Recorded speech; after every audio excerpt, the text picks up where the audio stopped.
Inaprubahan naman ng Committee on Senior Citizens ang pagkakaroon ng ilang Universal Social Pension na magbibigay ng dagdag benepisyo sa mga nakakatanda.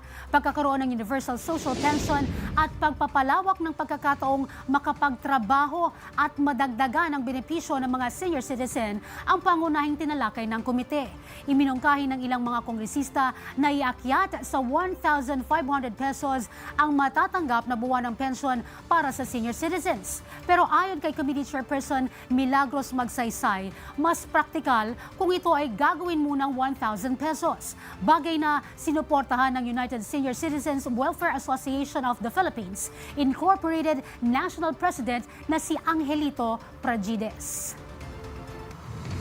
I'm just being practical, kasi hirap na hirap ako noon na nagpa-approve yung 500 eh.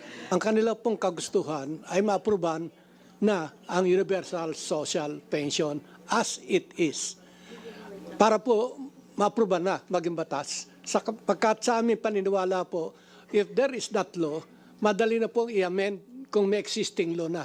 Katulad po na sinasabi ng iba na magdagdag, the law can be amended mas madali kung meron ng existing law.